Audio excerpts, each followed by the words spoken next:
ನಿಜಕ್ಕೂ ನಮ್ಮ ತಾಯಿನ ಮಿಸ್ ಮಾಡ್ಕೊತಾ ಇದ್ದೀನಿ. ಬಹುಶಃ ನಮ್ಮ ತಂದೆ ತಾಯಿ ಆಶೀರ್ವಾದ ನನ್ನ ಮೇಲೆ ಇದೆ. ಸೊ ನಮ್ಮ ಬಾಸು ಅಂದರೆ ಯಾರಿಗೂ ಈ ಮೂಮೆಂಟ್ ಸಿಗುತ್ತೋ ಇಲ್ಲೋ ಗೊತ್ತಿಲ್ಲ. ಅಫ್ಕೋರ್ಸ್ ನನಗೆ ಸಿಕ್ಕಾಪಟ್ಟೆ ಅವಾರ್ಡ್ಗಳು ಹಾನರ್ಗಳು ಸಿಕ್ಕಿದೆ. ನಮ್ಮ ಬಾಸು ನಮ್ಮ ತಾಯಿ ತೀರ್ಕೊಂಡಾಗ ನಾಳೆ ಮೇನ್ ಫೈನಲ್ ತಿಥಿ ಮಾಡ್ತೀರಲ್ವ, ಅದು ಹಿಂದಿನ ದಿನ ಆಲ್ ಇಂಡಿಯಾ ಸ್ಟಾಫ್ನ ಕರೆಸಿ ಒಂದು ರೆಸಾರ್ಟಲ್ಲಿ ನಮ್ಮ ತಾಯಿ ಫೋಟೋ ಇಟ್ಟು ಟ್ರೈಬ್ಯೂಟ್ ಟು ಸುಕುಮಾರ್ ಮದರ್ ಅಂದ್ಬಿಟ್ಟು ನಮ್ಮ ತಾಯಿ ಹೆಸರಲ್ಲಿ ಪ್ರೇಯರ್ ಮಾಡಿದ್ರು ಮೇಡಮ್. ಆವಾಗ ನಮ್ಮ ತಾಯಿ ಹೆಸರಲ್ಲಿ ಪ್ರೇಯರ್ ಮಾಡಿ ನನಗೆ ಕಂಪ್ನಿ ಅಂಬಾಸಿಡರ್ ಮಾಡಿದ್ರು. So that will be one of the best moment for life in ಅಂದರೆ ಇಮೋಷ್ನಲ್ ಆಗಿ ಆಗಿಬಿಟ್ಟೆ.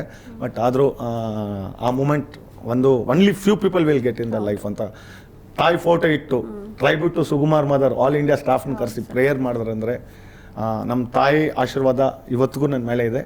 ಸೊ ಅವ್ರು ಎಲ್ಲೇ ಇದ್ದರೂ ನಮ್ಮ ತಾಯಿ ಆಗಲಿ ಅಪ್ಪು ಸಾರ್ ಆಗಲಿ ಅವ್ರ ಆಶೀರ್ವಾದ ನನ್ನ ಮೇಲೆ ಇರುತ್ತೆ. ಇನ್ನೂ ಮುಂದಕ್ಕೆ ನನ್ನ ಕೊನೆ ಉಸಿರಿರೋ ತನಕ RCB ಯಾವುದೇ ಕಾರಣಕ್ಕೂ RCBನಾಗಲಿ. ಜೀ ವೈಬ್ಸ್ ಪಾಡ್ಕಾಸ್ಟ್ ನೋಡಲು ಕೆಳಗಿನ ಲಿಂಕ್ ಕ್ಲಿಕ್ ಮಾಡಿ.